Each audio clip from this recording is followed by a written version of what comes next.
Good morning. Hey, Seattle. As always, it's your girls, Jasmine and Shantae. Welcome to another Thursday morning and another episode of The Way with Jazz and Tae. We'll be bringing you lots of laughs and class to get you ready for the day and the weekend ahead. Will it be the way or not the way? Find out and join the conversation. Hey, good morning. Welcome to The Way with Jazz and Tae. It is your girl, Jazz and Shantae.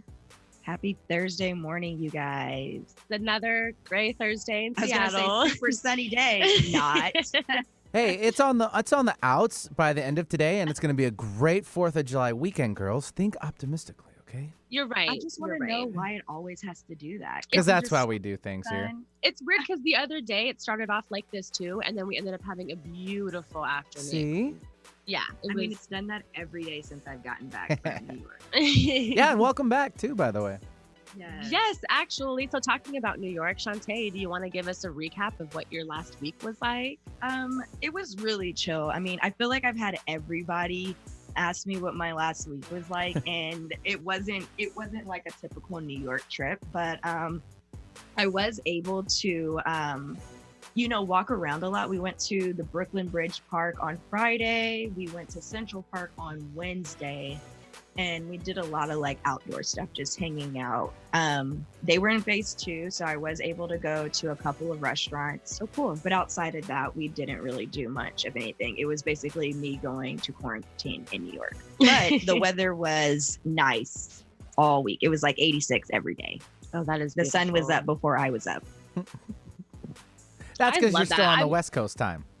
Right. Right? I mean, that's Yeah. true, right? You're still, yeah. I mean, ish. Well, I was getting up at like 6 a.m. over there, and the sun was already up. Like there'd be days I'd get up and it would already be 80, and I'm like, oh my god. It's Like you're gonna out be- camping and you're stuck in your tent. Yeah. You know, it's too early. It's too early. It's too It's a hot one out there today. You can already tell. All been like, there. Gonna be a scorcher. Right? Yes, but it was a lot of fun. It kind of got me back on my whole like I'm ready to move again. I just don't know where. I've always been thinking about that for at least like the past 5 to 6 years. As soon as I moved to Seattle, I was thinking about getting out. Basically, ever since I graduated college, I've been like, so yeah. That was my week in New York. Unfortunately, while I was out there, I actually got really bad news. One of my uncles passed away. It wasn't related to coronavirus or anything, but I haven't been to Atlanta in probably 3 years. And so I had planned to go in May for my little brother's birthday, and it got canceled due to coronavirus. So I didn't go. And I'm just really like upset and disappointed that I wasn't able to go because I would have seen my uncle before he passed. But I brought all of that up because, again, that's got me also ready to move. That's just the more backing.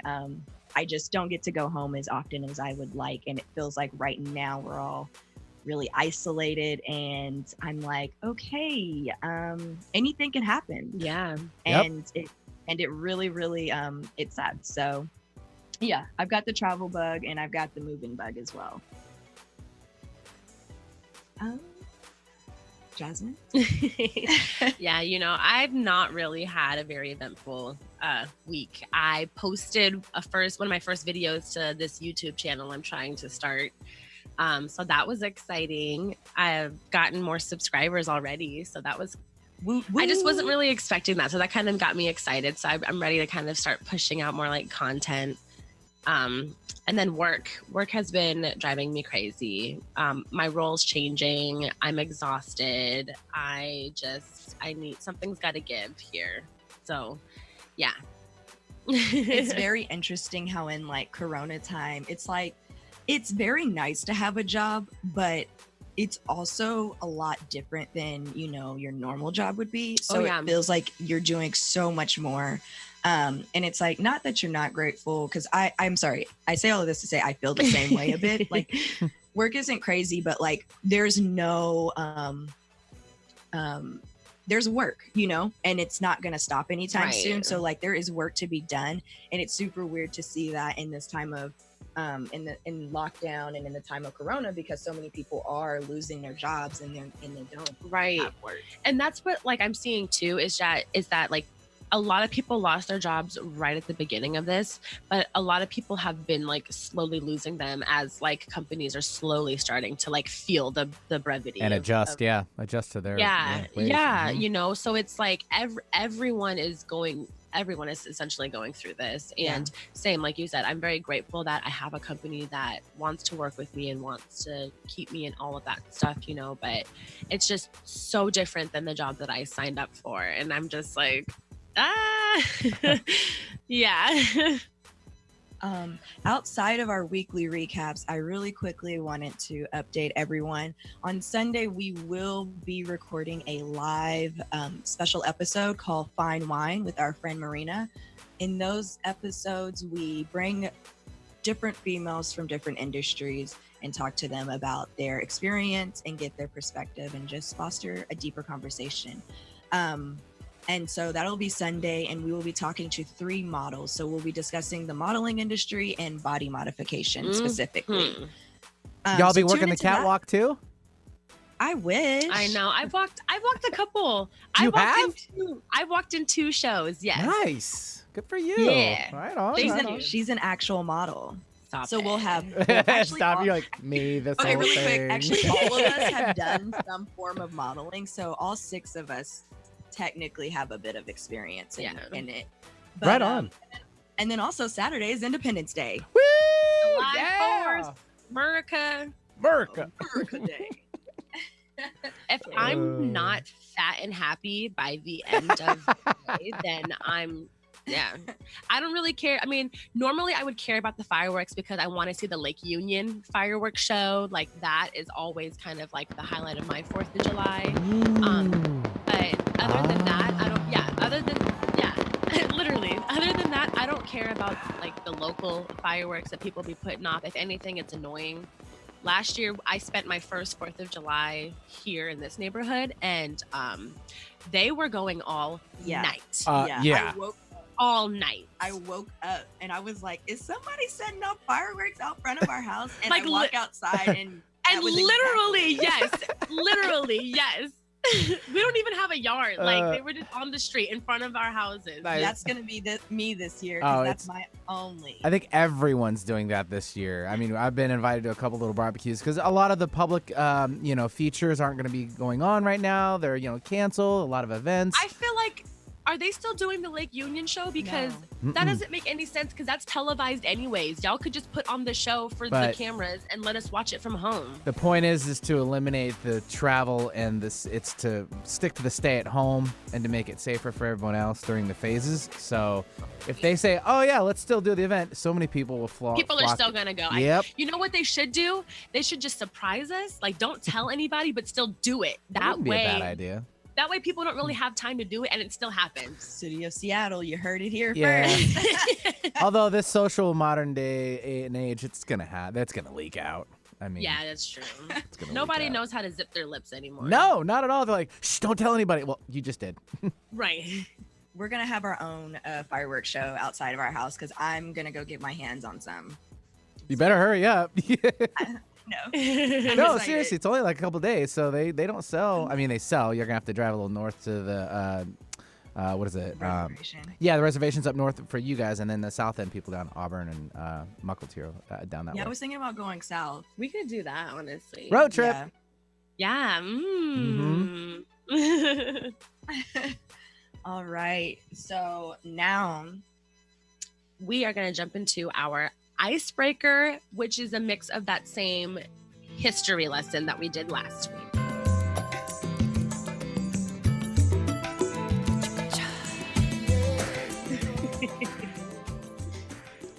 It's the sound effects I get it from you. That little like, what was that? Totally. Alrighty, Jasmine, do you want to kick it off? Yeah, I do actually. So funny story. I just realized both of our people have the same first Same name. name, yeah. But I'm going to include someone that was on the list from last week that I didn't get to highlight that I really did want to. Again, I kind of, a lot of these people I either didn't know at all or I just knew their name, but not necessarily in depth of who they were, what their role was in the civil rights movement, etc. So with Ruby Bridges, that is going to be my historical figure of this week. Ruby Bridges is a name that everybody knows, and you might not know necessarily what she is known for. Ruby Bridges was the first African-American child to desegregate the all-white William Frantz Elementary School in Louisiana in November of 1960. Okay, that was in 1960, which, to put into perspective, my mother was born in 1952. So my mom was 8 at the time that this happened, okay? These people are still living. Yes, Ruby Bridges is still alive and very well. Fact. Absolutely. Yeah. But racism isn't real and in our backyards. Right. So Bridges, who was only 6 at the time, she had to be escorted daily by her parents and U.S. Marshals due to mobs and protests and the threat of violence, solely because of the fact that people did not want their children to go to school with her, or they did not believe, yes. A child. She was 6 years old. That's the part that always gets me. Like, I feel like I hear stories about, the civil rights movement, desegregation, and all this stuff. And this one always made me cry because she's literally a kid. So to follow that up with, so Ruby, the year that she went to school, she was only one of 6 African-American children who were allowed to go to these all-white schools after passing a test, okay? So they were tested, and the test was designed to be exceptionally difficult for children of their age to make it harder right. So they were trying to essentially prolong the desegregation of schools. And Bridges at the time became the only person in her class, and she only had one teacher because of the fact that people either stopped sending their kids to that school or they did not want them in class with her. So that was for the entire first year that she was in school. Okay. Now, on a more, positive note, let's shift gears a little bit. In 1999, Ruby Bridges actually created the Ruby Bridges Foundation. And the focus of that is to promote tolerance, respect, and the appreciation of differences, okay? And she started this after she had started volunteering at her old elementary school back in the early 90s, which had then become a predominantly Black school or African-American school, okay?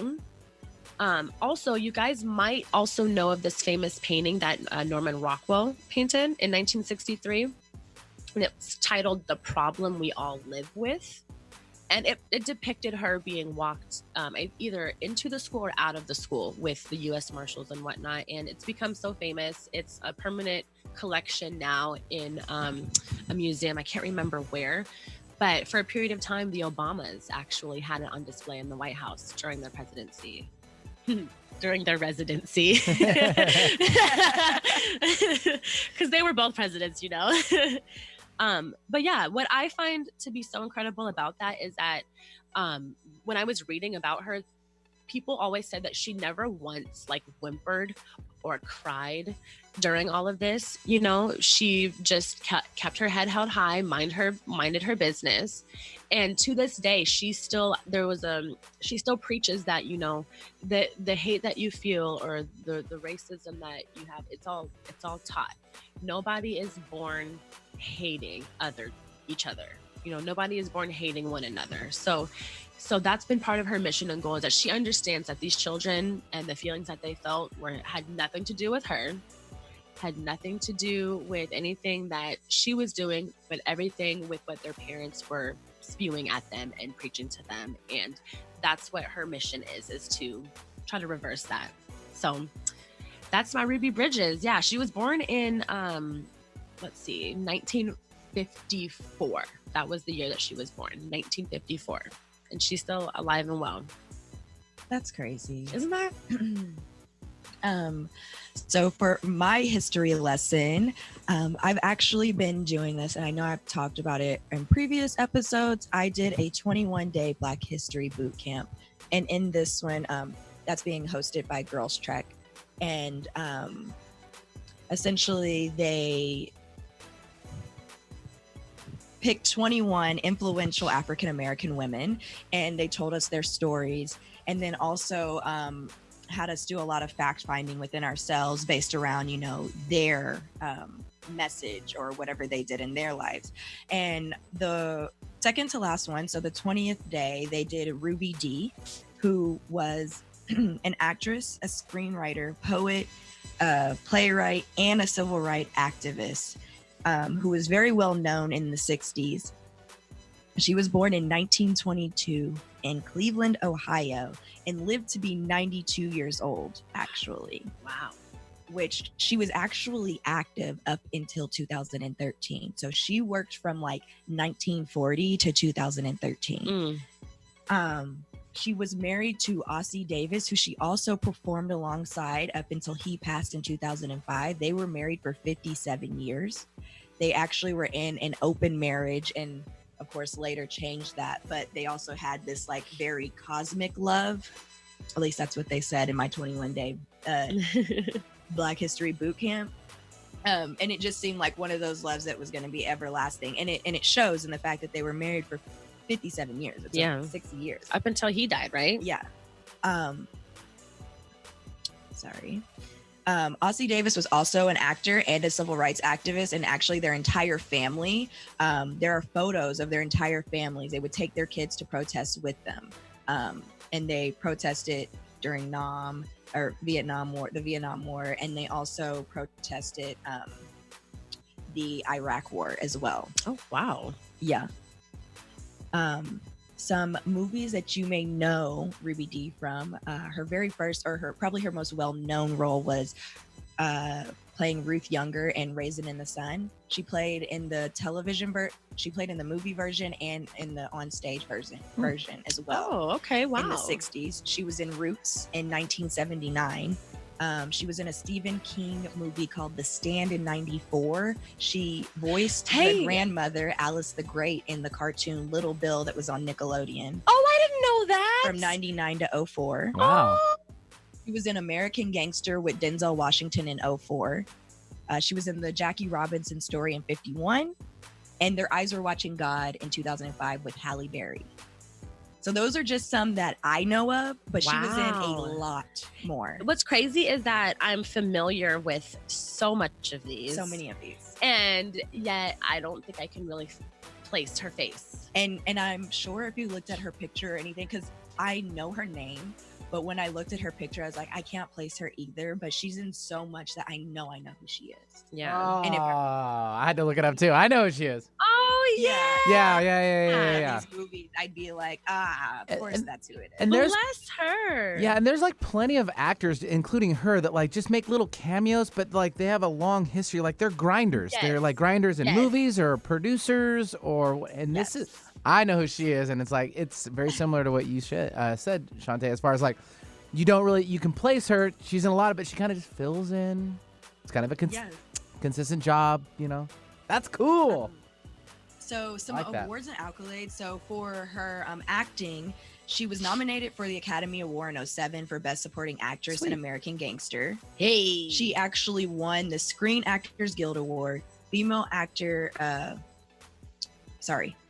Screen Actors Guild Award for Female Actor in a Supporting Role. She won a Grammy, an Emmy, an Obie, and a Drama Desk Award. Jeez. She also had a National Medal of Arts given to her by the Kennedy Center on, it's a long name, but she's decorated for her acting. And then on the activism side, she actually emceed for the March on Washington for Jobs and Freedom in 1963 and was good friends with Malcolm X and Martin Luther King Jr. Bless. And Ossie Davis actually gave the eulogy at Malcolm X's funeral.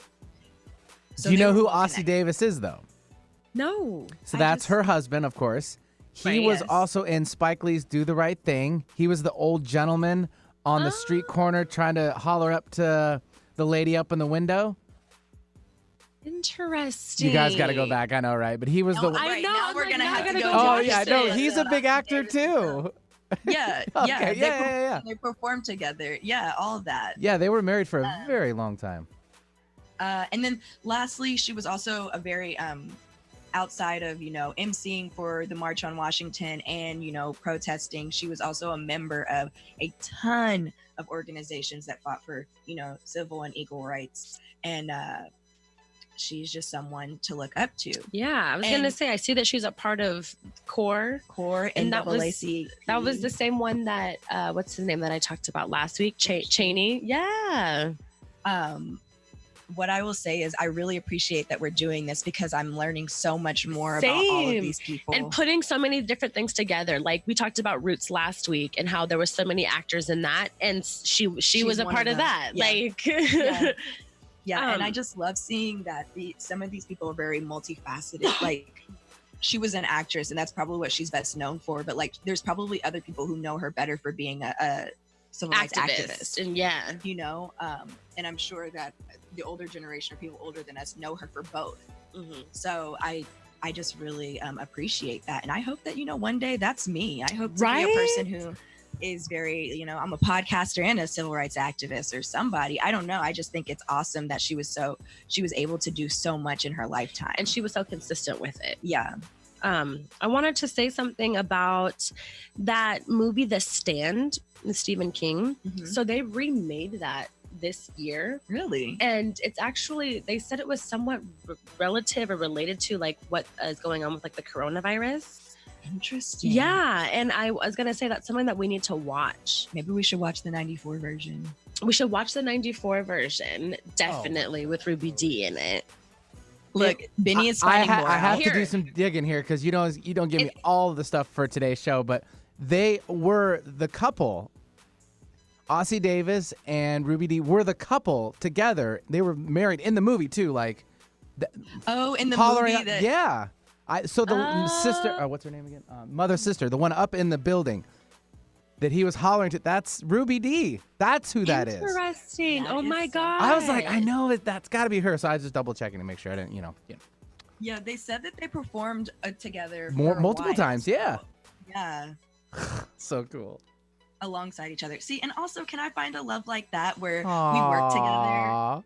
That's so beautiful. And like we be together for 60 years. We don't have to be married today. Maybe when I turn 30. Shantae's so little soft spot.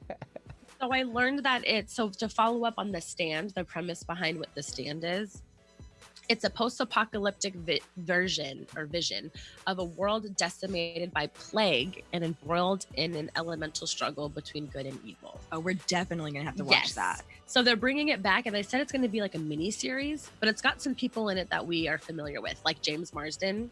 Love him. Mm-hmm. Love him. Amber Heard. That was the girl that used to date Johnny Depp that accused him of hitting her. Right.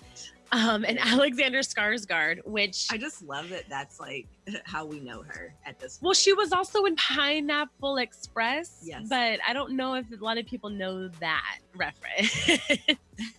Maybe we lead with that reference. Right. Yeah. Okay, cool. Is that Terrence Howard? No, that's James Marsden. He's just really tan. No, I thought that was it. It was like a really quick flash. Oh, gotcha. And then there's Alexander Skarsgård, which we know him from Big Little Lies. He's the Nicole Kidman's husband. Oh, he's also Tarzan. And he's also in True Blood. Oh, okay. See, that's the only thing I know. I know his name, but I don't know much about he's in stuff. Okay, you guys. So we're going to jump into a quick 2 to 3 minute break before we jump into our review of the week. Woot woot. You're listening to The Way with Jazz and Tae. Welcome back to The Way with Jazz and Tae. Oh, thank you. I liked that. Hey. That was kind of sultry. Yeah. Yeah. Before the break, we gave you guys a history lesson on Ruby Bridges and Ruby Dee, both extraordinary, phenomenal women who have impacted our lives and who we should all go and check out their bodies of work after this and learn a little bit more. Yeah. Now we're going to get into our review of the week. Our review of the week's going to be a little bit shorter than normal. We don't have any more Insecure episodes to watch, and we are actually looking for shows to watch and review with you guys. So if you guys want to give us some... Are you guys really bummed, though? You sound super bummed because you don't have any more episodes. It was like... Like, how do we really They explain this said it one? was going to answer questions, and it left us with so many unanswered questions. I don't so even know I'm how just, to answer it. yeah, it's tough. It's not a question to answer. I really wish that we had like 5 more episodes, or maybe 2. Just a few Give me more. 2. I think 2 would be cool. Anyways. To just round it out, make it feel like there's a nice little bow. So yeah, give us other show suggestions. We would love to watch with you guys. But we're gonna bring it back this week to doing some new music and reviewing some of that. Yes. So our girl Megan the Stallion. Meg the Stallion, the Houston hottie. 2 watches, yeah, call me 2-timing. Skin like gold and my teeth like diamonds. Hot girl chain, Elliot, got me shining. They tried to knock me off, but a bitch still grinding. I'm a hot girl, I do hot shit. Finish income on my outfit. I don't text quick, cause I ain't thirsty. These bitches mad. So Miss Megan the Stallion dropped a song and she sampled Boys in the Hood from NWA, which classic, okay? There was a tidbit of controversy with her sampling that. You know, her Eazy-E's family was going at it on the gram. But Yeah, let's what just is talk with about, that? they just want money and recognition. And that's really it. It's always been a label controversy with everyone involved there, with Easy and then with Dre staying and going and then going to Death Row and all the other. There's so many levels of like intricacies of like the music and who owns what, and it's the rights. It's silly. It really is. Yeah. And that's really what the argument is about. Yeah. Because Got one it, of the okay. sisters was saying Mhm. they don't understand why Megan got the rights to sample it, but they can't within the family. Right. And then the other sister was like, well, I don't even know why you're upset because you haven't even been fighting for it. Right, They're I the saw first that. one to hop on the Yeah. gram. So theirs was just really like family beef. But I want to say the song is dope. Anytime this beat is used, it's gonna be like a good song. It's a good beat. And I love that she did a play on Girls in the Hood. And she rode like she just, the way that she rides the flow really well, the way that she made the chorus work, like this is a great song for the summer. Yeah. Everybody's knees and bottoms are gonna Summer be hurting. smash, summer bang. Still a hot girl Mhm. summer, even You though know- Corona's Yeah. got us inside. Right. Ah. We are literally in the hood at this point. So like we got no choice. Right. She's We're like stuck. the modern day, a little bit of Easy. Like Easy was really edgy. In fact, he was extremely edgy for the 90s, and his lyricist, you know, and his way of explaining things from his area. She's just as equal to the range. She calls herself the female not Bun B, Pimp C. Pimp C, yeah. Yep. So And I agree. give her kudos. You know? Just raunchy, man. I love Yes, it. there it is. There's the good word for it, raunchy. And on top of that, you know, she's out here collaborating with the queen, Mhm. so that automatically kind of puts her up on a different level than some of these other female rappers. Cardi B. Could never. Ooh, excuse me. Did you hear that? Sounded like A little dusty, isn't it? Yeah. A little dusty. Love it.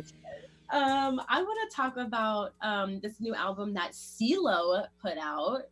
Mr. CeeLo Green has. Right. I felt the same thing, Chase.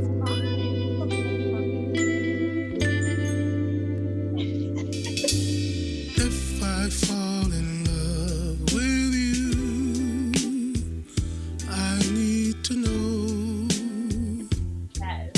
that you. Okay, so I'm So good. Yeah, I love. Okay, what I love about CeeLo is that this man is so. What's the word called? musically talented. Yeah, he can do like between crazy and between Versatile. That's the word. Literally, that's the word I was looking for. Thank you. Versatile. Yeah, and his voice, he can do this, which is like a nice bellowy, kind of warm and fuzzy, Yeah. and you know, he just never ceases to amaze me. This album is it's a solo one, so he's not like doing Gnarls Barkley. I haven't heard any features on it, but the entire album pretty much sounds kind of like that. It's called CeeLo Green is Thomas Calloway. So that alone will kind of tell you what you're getting.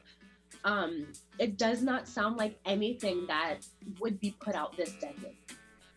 It does not at all. It feels like something from The Temptations. Yeah, Like he channels like the 70s for sure, like that soul, that early soul feeling of just being happy and just like getting rid of all the negativity.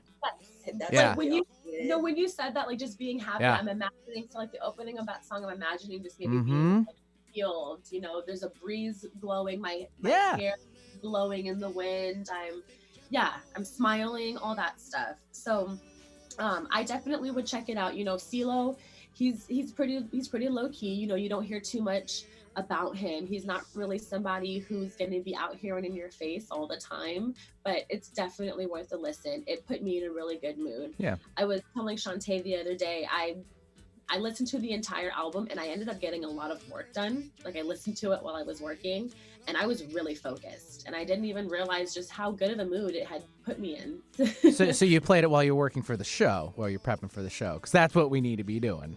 Absolutely. Oh, okay, that's a good answer right there. Oh, absolutely. I agree with you. I think it's great, and he came from the roots, way back from the Goody Mob days. And I still have stuff from singles on record that I was in my hip hop days in college. Oh yeah. Mm-hmm. Yes. Yeah. So he's somebody he's been around for quite a while too. And again, he can put out all kinds of different bodies of work, and all of them are going to be pretty good. Yeah. Some other honorable mentions, Shantae. Outside of those two, Black Eyed Peas dropped an album on Juneteenth. And they're Black Eyed Peas without Miss Fergie. It's just the three of them now. Well, wasn't that how it was an original?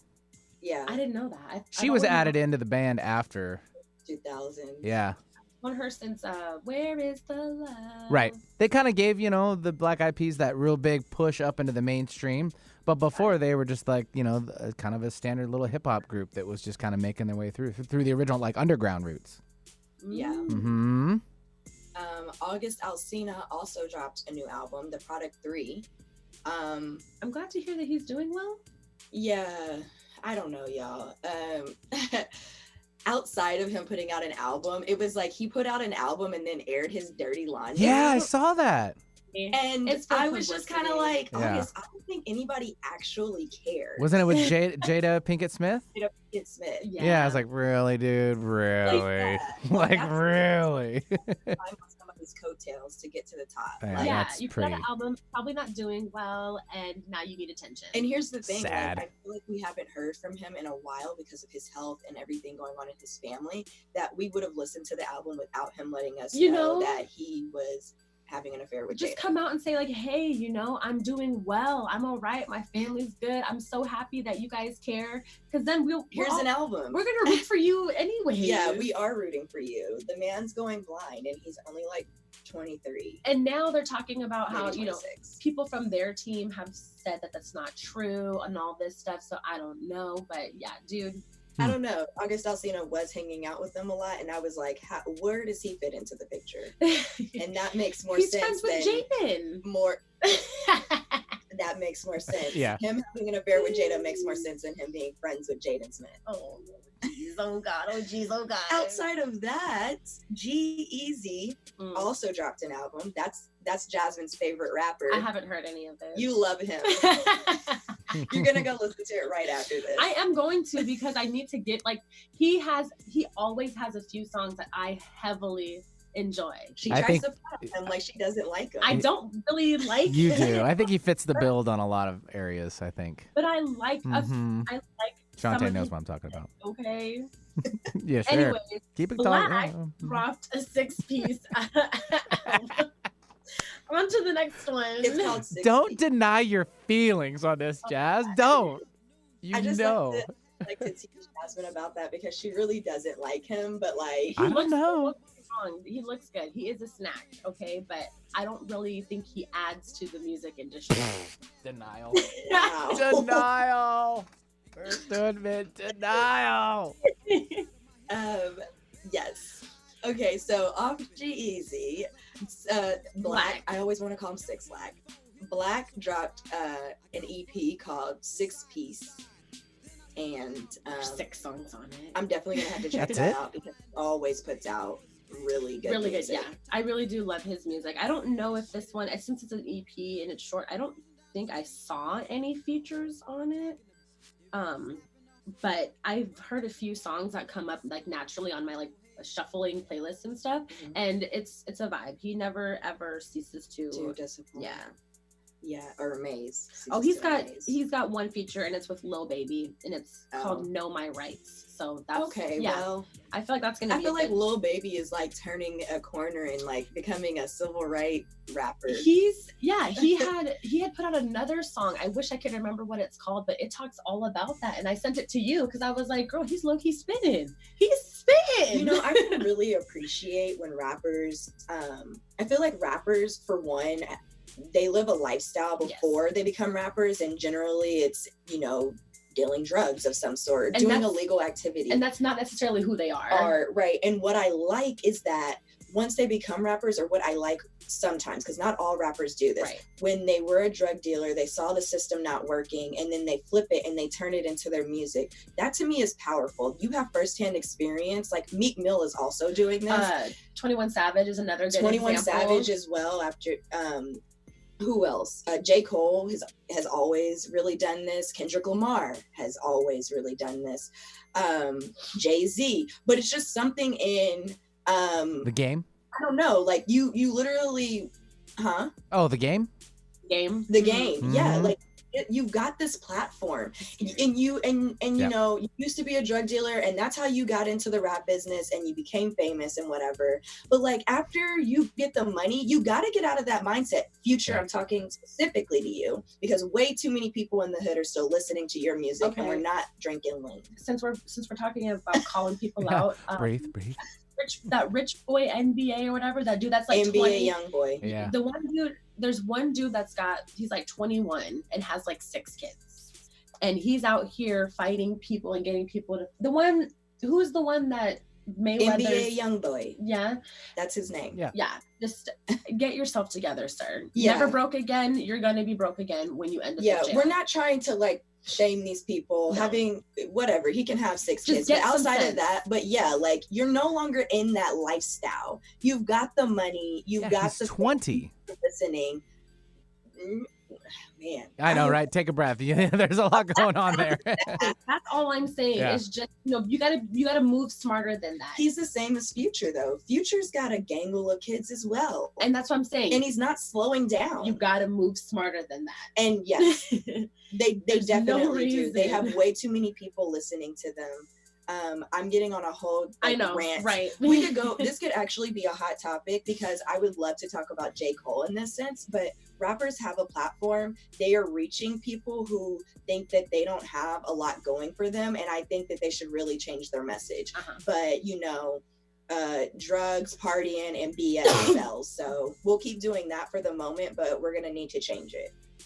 I love this. I love when you get really passionate about stuff like that, because you just start spitting truth. I just like, I feel like Lil Baby, when he first came out, I wasn't really feeling him, and to see him grow like this is really, really awesome. Like, I love to see it. I'm proud of you. Yeah. Next on the list is Snoop Dogg dropped a Black Music History. I love Snoop. Uncle Snoop is always winning in my eyes. Who hasn't? Yeah. And then Wale dropped some music, The Imperfect Storm.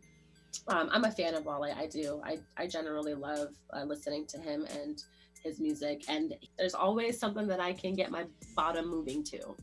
There's always something that I can get my bottom moving to. It's weird to me, because I feel like Wale is really underrated, and like it's like a thing. Like people do it for fun. Well, and he says that too. He says that too. He's like, y'all sleep on me on purpose. Yeah. It's like, it's fun for people to sleep on him, but his music is actually like, I saw this thing where they were like, oh, Wale's not even in my top 100 or top 10, and I was like, dang, y'all. Yeah, like I was like, I think we talked about that recently when people were doing the whole top. Yeah, and I was like, I don't see how he's not in like top 10, because he's pretty fire consistently. Yeah. Yeah. People just love to hate, you know. Always. They hate to see you doing better than them. Well, wouldn't it be like very characteristic to the CeeLo thing? You know, everyone's like, "Oh, CeeLo's just okay," and then he's on the show and he makes all this like big time stuff, and like he's not really that good. I'm like, he's still doing it. Right. Like And he's still doing it. So. like, it's still working. And I'm sure Yeah. he's doing so much more than what we see. Yeah. Oh yeah. Well, Behind- he's behind the scenes on a lot of projects. Yeah. Oh, absolutely. And I feel like that's where it really counts. is That's a that- smarter move right there. Yeah. that's like the dream. Yeah, The exactly. Dre. dream is And all Dr. of Dre. the from writing and from producing and yeah. Dr. If I Dre, were- all those guys, yeah. That's what I would do. I'd be a songwriter. I wish I could write. Ugh. I'm sure you could. There's an algorithm. Alrighty, guys. So before we jump into our hot topic, we're gonna take another really quick 2 to 3 minute break.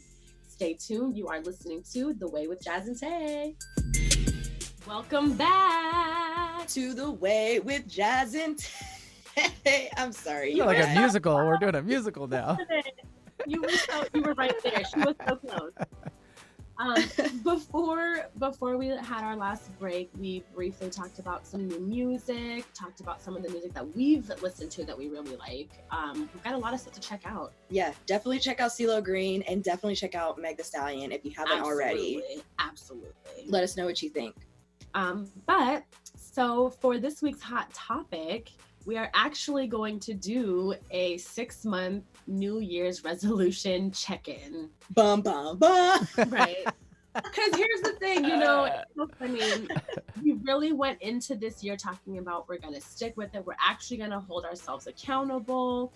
And, you know, then the pandemic happened. I just want to say life looked different in January. It than really does. did. No, it absolutely did. And so I figured, you know, this would actually be a really great time to do a check-in and talk about what we've been able to hold ourselves to, and then also what has been hard for us to do and adjust to because of the pandemic, and what can we do now moving forward, knowing that this might be continuing. Ugh. Yeah. Ugh, right. So let's read. I love this excerpt that you threw in there. An estimated 88 to 92% of people fail to keep their New Year's resolutions. Short-term realistic goals can help you stay motivated to keep going. Did we set short-term realistic goals? I feel like I definitely set mine up to be like short term. So like month by month, there was Yes. something to get me to the full goal. Yes. But I don't think the overall goal with short-term. was short term. Absolutely. Yeah. I definitely set myself up for failure. And I think it was mainly because I thought I'd be free. And I'll talk a little bit more. So I'll start mine off. So one of my New Year's resolutions was to journal or read daily. And I've been journaling way more than I used to. I find it extremely therapeutic in this time. So that is something that I'm doing. I'm not doing it daily though. So like I count that as a dub because it was something that I wanted to introduce into my life, and it's something that I'm actually doing. And then reading as well. I'm not reading daily, but I'm reading more books than I was prior to setting the goal. That's Same with journaling. It's like I'm not doing it daily or 1 to 2 hours before bed, but I'm definitely doing everything more than I used to. Hey, that deserves well done. Yeah. Well done. I actually, so for my reading, one way that I've helped myself to read more is I'm actually writing reviews for this company called the Girly Book Club. And they have chapters, you know, throughout the United States. There's a Seattle chapter, and they pick a book each month and then they read it. They've gone virtual since coronavirus, but they also look for people who are avid readers, and they ask them to do reviews. So I've been doing that, and I wrote my first review last week, and I've started my second book. So I'm on book 2, which, you know, hey, I could be on book 3 if I'd really gotten into Vox, but once I get to the end of my like New Year's resolution recap, I'll let you guys know more of what I'm thinking, essentially. Love it. I'm sorry. It's like, I'm trying not to give it away, but set up a workout plan. It was a fail. Yeah. I didn't do it. I worked out here and there, but I definitely could be doing a better job making it more structured and Yeah. having a schedule. I think I need to tell myself that you have to work out. Like that's a non-negotiable. It's like brushing your teeth. Like you have to do it. Mhm. So if I feel like if I frame my mind like that, then I will actually do it. Or like if I Love say it. you have to work out at least 3 times a week, then like you have to. That's non-negotiable. I always put it in like frame it for me like after work. It's like one other class period you had. You know, if you're going to school, it's the next. right. It's the last one. You know, everyone knows the last. You know, class or session of the day. It's like open day. Just go do it. Get it done. It only takes 30 minutes. Yeah. 30 minutes to an hour. That's it. 30 minutes. Exactly. And that's really it for me. It's like it's 30 minutes. It's just a matter of like figuring out what I'm gonna do. Yeah, and stopping and doing it. Signing up for a hobby class, didn't do it because COVID-19. There are no classes to take. Yeah, everything kind of got pulled back a little bit. However, I have been doing a lot of webinars, and anything that I see that can help us with the podcast, I've been signing up for. So I guess those are hobbies and virtual activities that I have been doing. And then my big goal was to take the AMA Professional Certified Marketer certification exam. I've not even looked at it, you guys. I really need to take the practice exam, see what I need to study up on, and I could still do that. And maybe I will after this week. Jazz.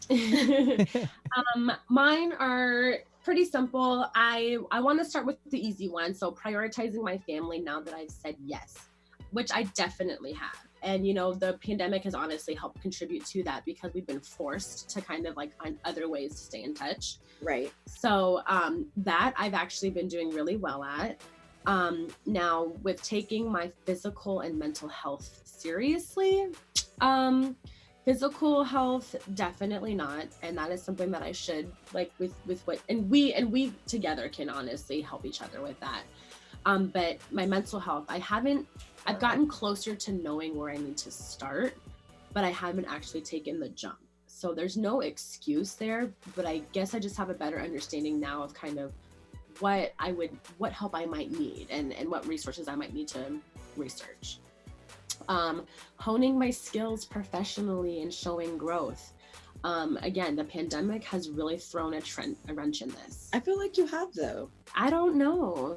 In a different way. Like, it's probably not in the way you'd envisioned it, but I feel like you've definitely been kind of like, your career path has been kind of that is realigned or redefined. Way to see that one, Shantae. Good to see that one. I know, right? Hey, that's what roommates are for. Yeah, thank you. Thank you for shining a different light on that. Good job, right there. So yeah, at the end of the year, we'll revisit and see what we've done in the next 6 months. I also just want to add one more thing before we do our recap and sign off, but we've also been doing a lot more podcast work.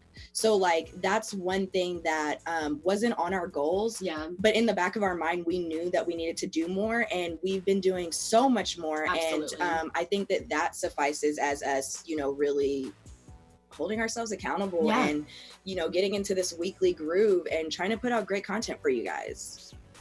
So that's a win.